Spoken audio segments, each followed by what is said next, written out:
శ్రీమన్మహాగణాధిపతయే నమః. సాయినాథ పరబ్రహ్మణే నమః.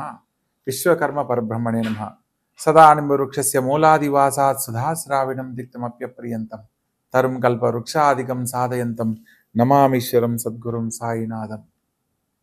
ముఖ్యంగా మనము ప్రస్తుత కాలంలో వివాహ జీవితానికి సంబంధించి జ్యోతిష్ శాస్త్ర రీత్యా ఒక్కొక్క రాశి వారు కొన్ని సందర్భాలలో అనుకోని కళ్యాణ సమస్యలను ఎదుర్కొంటూ ఉన్నారు.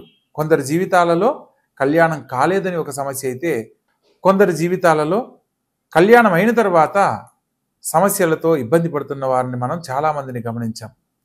అటువంటి సందర్భంలో అసలు ఈ వివాహ జీవితానికి సంబంధించిన సమస్యలు ఏ ఏ గ్రహాల కారణంగా ఎదుర్కోవడం జరుగుతుంది, మనము కళ్యాణానికి సంబంధించి పిల్లలకు సంబంధించి భవిష్యత్తులో వివాహ జీవితానికి సంబంధించిన సమస్యలు రాకుండా ఉండడానికి ఏదైనా పరిహారం ముందుగా చేసుకునే అవకాశం ఉందా లేదా అన్న విషయాన్ని కూడా మనం తెలుసుకోవచ్చా, తెలుసుకునే అవకాశం ఉందా లేదా అనేది కూడా మనం ఇప్పుడు వివరంగా తెలుసుకుందాం. ప్రతి ఒక్క రాసుల వారికి వివాహం అంటేనే మానవ జీవితంలో తల్లిదండ్రుల దగ్గర వారి యొక్క పిల్లలు 25 సంవత్సరాలు ఎంతో గారాబంగా ఒక సెక్యూరిటీగా పిల్లలను పెంచడం జరుగుతుంది. తరువాత ఆడపిల్లలను ఒక జీవిత భాగస్వామికి అప్పగించేటప్పుడు అనేక రకాలుగా వారి యొక్క భవిష్యత్తుకు సంబంధించి పరిశీలించి జాతక పరిశీలన చేసి వివాహం చేయడం జరుగుతుంది. అయినప్పటికీ కొన్ని వివాహం అయిన తర్వాత సమస్యలతో ఇబ్బంది పడుతున్న వారిని మనం చాలామందిని గమనిస్తూ ఉంటాం.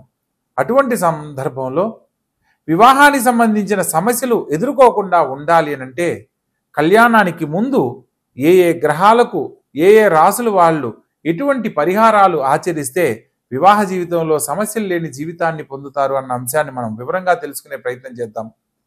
ప్రత్యేకంగా మానవ జీవితంలో విద్య, ఉద్యోగం, తరువాత కళ్యాణం.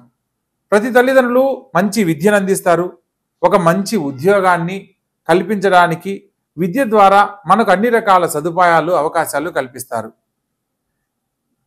విద్యా ఉద్యోగంతో పాటు వివాహం అయిన తర్వాత వారికంటూ ఒక కుటుంబం జీవితం ఏర్పడుతుంది. కాబట్టి ఆ వివాహ జీవితానికి సంబంధించి ఎటువంటి జాగ్రత్తలు తీసుకోవాలి, కళ్యాణానికి సంబంధించిన విషయాలలో మనం ఏ ఏ పరిశీలనలో సమస్యలు లేని జీవితాన్ని పొందుతారు అన్న అంశాన్ని తెలుసుకునే ప్రయత్నం చేద్దాం.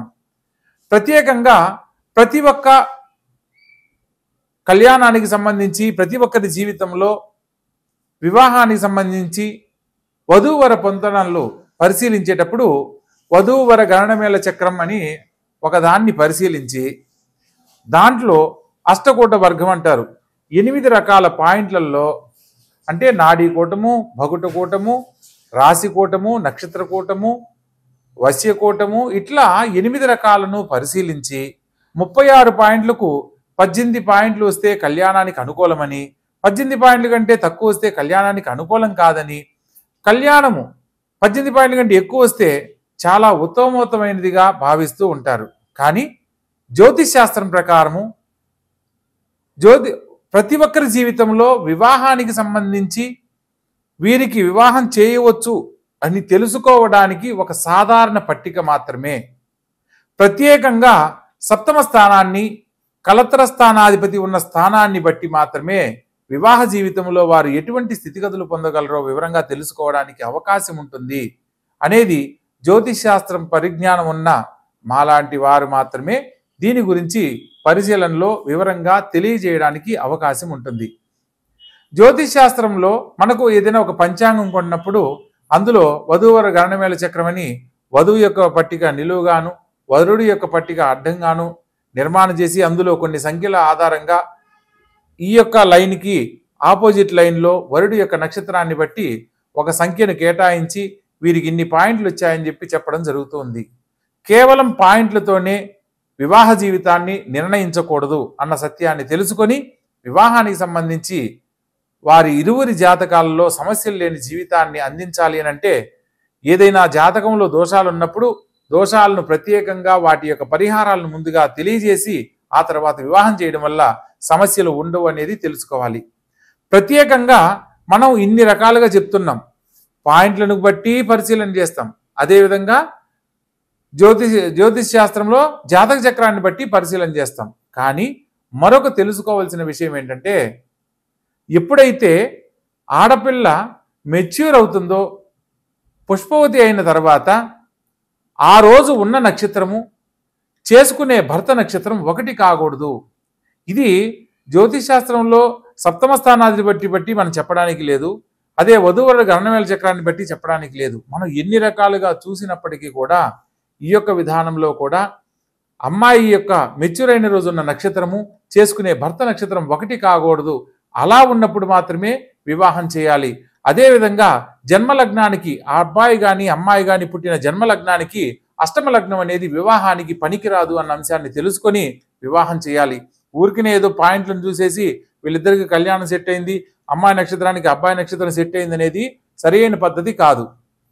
ఒక 100 ఏళ్ల జీవితాన్ని పిల్లలకు అందిస్తున్నాము అంటే దానికి విశేషమైన పరిశీలనలో మాత్రమే ఖచ్చితంగా వారికి అటువంటి వైవాహిక జీవితాన్ని అందించగలుగుతున్నాం.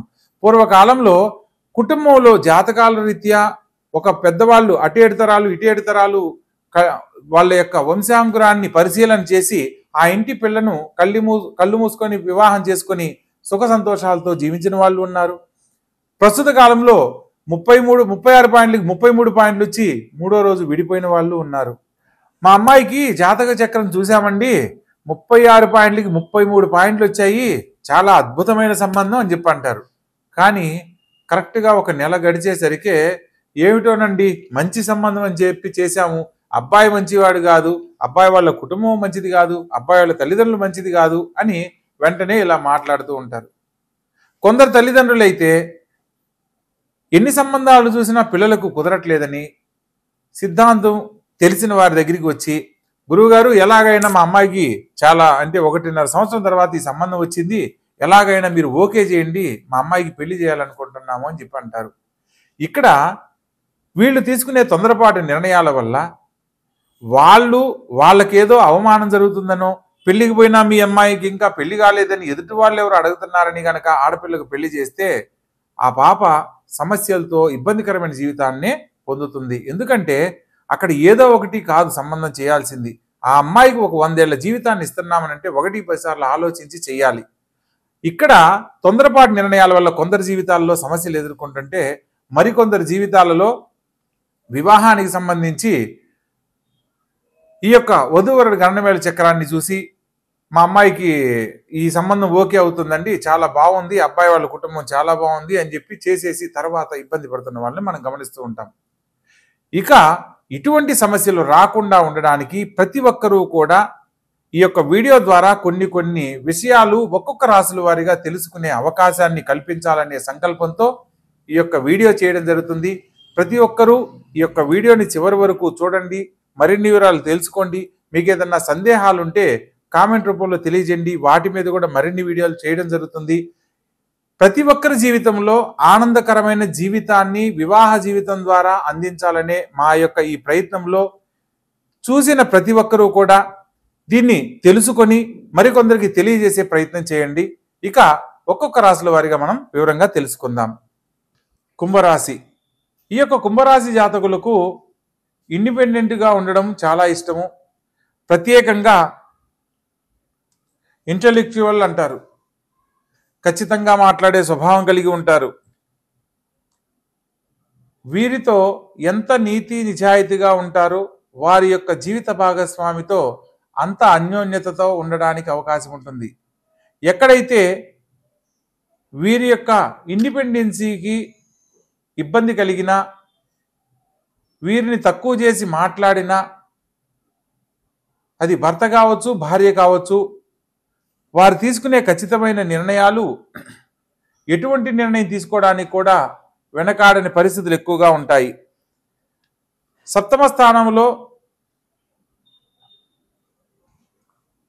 రవి మహర్దశ అంటూ సూర్య భగవంతునికి సంబంధించిన సింహరాశి సప్తమాధిపతి అవుతారు. సూర్య భగవంతునికి సంబంధించి రవిగ్రహ సంచారాన్ని బట్టి కూడా దాంపత్య జీవితంలో కొన్ని సమస్యలు ఏర్పడతాయి. ప్రత్యేకంగా శుక్రుడు 5, 7, 12 స్థానాల్లో జీవిత భాగస్వామితో కొన్ని సందర్భాలలో అసహనాన్ని వ్యక్తపరిచేలా పరిస్థితులు ఎదురవుతాయి. రాహుకేతువులతో గనక ఈ యొక్క శుక్రుడు కలిసినప్పుడు ఇతరులతో పరిచయాలు, కొన్ని సందర్భాలలో మానసిక శారీరక సంబంధాలు ఏర్పడే అవకాశం ఏర్పడుతుంది. కుజగ్రహానికి సంబంధించి దాంపత్య జీవితంలో కలహాలు ఏర్పడే అవకాశం ఉంటుంది. ఖచ్చితంగా మాట్లాడే స్వభావం వల్ల నన్ను ఎంత మాట్లాడినా, నేను ఈ కుటుంబం కోసం ఎన్ని చేసినా నన్ను అర్థం చేసుకోవట్లేదు అనే భావంతో ఈ రాశి వాళ్ళు ఎక్కువగా ఉండడం జరుగుతుంది. అందుకు ప్రధానమైన కారణం సప్తమ స్థానంలో కుజగ్రహ సంచారం అని చెప్పవచ్చు. ప్రత్యేకంగా రాహువు గనక 5, 7, 12 స్థానాల్లో సంచరిస్తున్నట్లయితే దాంపత్య జీవితంలో అన్యోన్యత తక్కువై ఇతరులతో పరిచయాలు ఎక్కువయ్యేందుకు అవకాశం ఉంటుంది. రాహువుతో శుక్రుడు కానీ చంద్రుడు అంతర్భుక్తి కానీ జరిగేటప్పుడు తాత్కాలిక ఆనందాలకు ఇతరులతో దగ్గరయ్యే అవకాశాలు ఏర్పడతాయి. ఎదుటివారిని కొన్ని సందర్భాలలో ఈజీగా నమ్మడము, మీ యొక్క వ్యక్తిగత విషయాలను ఇతరులతో చెప్పడం వల్ల మాత్రమే ఇటువంటి పరిస్థితులు ఎదురవుతాయన్న సత్యాన్ని తెలుసుకోవాలి. మీ యొక్క జీవిత భాగస్వామికి సంబంధించిన ఎటువంటి విషయాన్నైనా మీరిద్దరూ మాత్రమే చర్చించుకోవాలి తప్ప ఇతరులతో చర్చించిన సందర్భంలో అనుకోని సమస్యలు దాంపత్య జీవితానికి కారణమయ్యి ఎడబాటుకు కారణమయ్యేందుకు అవకాశం ఉంటుంది. ఎమోషనల్ డిస్టెన్స్ ఏర్పడే అవకాశం ఉంటుంది. దీనివల్ల సమస్యలు పెరిగి ఇతరులకు దగ్గరయ్యే పరిస్థితులు ఏర్పడతాయి. కాబట్టి వీలైనంత వరకు సమస్యలను విచ్ఛిన్నం కాకుండా జాగ్రత్త పడాలి. చంద్రుని యొక్క పాపదృష్టి వల్ల ఇన్స్టెబిలిటీ మైండ్ అన్నమాట, అంటే స్థిరమైన నిర్ణయాన్ని తీసుకోలేని పరిస్థితులు ఎక్కువగా ఉంటాయి. జీవిత భాగస్వామితో అన్యోన్యత తగ్గినప్పుడు ఎమోషనల్ సపోర్ట్ కోసం ఇతరులకు దగ్గరైనట్టు నటించే ప్రక్రియలో ఖచ్చితంగా ఎదుటి వాళ్ళకు దగ్గరయ్యే పరిస్థితులు మిమ్మల్ని లోబడేలా చేస్తాయి. శని భగవంతునికి సంబంధించిన పరిహారాలకై ఓం శం శనైశ్చరాయ నమః అనే మంత్రాన్ని కానీ, శుక్రగ్రహానికి సంబంధించి శ్వేతవర్ణంలో ఉన్న పూలు మరియు పాలు మరియు పంచదార ఈ మూడింటిని శుక్రవారం నాడు అమ్మవారి ఆలయంలో సమర్పించి ప్రసాదంగా గనక తీసుకొని మనసులో ఉన్న కోరిక గనక చెప్పుకున్నట్లయితే దాంపత్య జీవితంలో ఉన్న సమస్యలు తొలగిపోతాయి. అన్యోన్య దాంపత్యం ఏర్పడుతుంది. వివాహం కాని వారికి వివాహ జీవితంలో శుభవార్తలు వినే అవకాశం లభిస్తుంది. ప్రత్యేకంగా వీరి యొక్క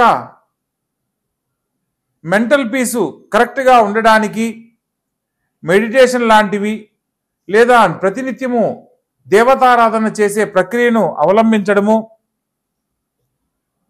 ఎమోషనల్ బ్యాలెన్స్ కోసం కులదేవత దర్శనం చేయడము లాంటివి జరుపుతూ ఉండాలి. ప్రత్యేకంగా జీవిత భాగస్వామితో ఎటువంటి పరిస్థితుల్లో కూడా ఓపెన్ కమ్యూనికేషన్ అనేది ఖచ్చితంగా ఉండాలి. అలా ఖచ్చితంగా ఉన్నప్పుడు మాత్రమే దాంపత్య జీవితంలో సమస్యలు లేని జీవితాన్ని పొందుతారు. కాబట్టి శని భగవంతుణ్ణి, కుజగ్రహానికి సంబంధించిన పరిహారాలు ఆచరిస్తూ మరియు సూర్య భగవంతుని యొక్క పరిహారాలు ఆచరిస్తూ, రవిపుత్రం యమాగ్రజం అంటారు, సూర్యదేవుని కుమారుడు శని భగవంతుడు కాబట్టి సూర్య భగవంతుని ఆరాధించడం వల్ల దాంపత్య జీవితంలో ఉన్న కలహాలు తొలగిపోవడానికి కారణమవుతుంది. ప్రత్యేకంగా చంద్రుడు మానసిక స్థితికి అధిష్టాన దేవుడు కాబట్టి చంద్రగ్రహ ఆరాధన లేదా ప్రత్యేకంగా ఈశ్వర ఆరాధన, ఈశ్వరుని ఆవు పాలతో అభిషేకించడం లాంటివి తప్పనిసరిగా ఆచరించాలి. అలా ఆచరించడం వల్ల అన్యోన్య దాంపత్యం ఏర్పడుతుంది. వివాహ జీవితంలో ఆనందకరమైన జీవితాన్ని పొందడానికి అవకాశాలు కల్పించబడతాయి. శుభం భూయాత్.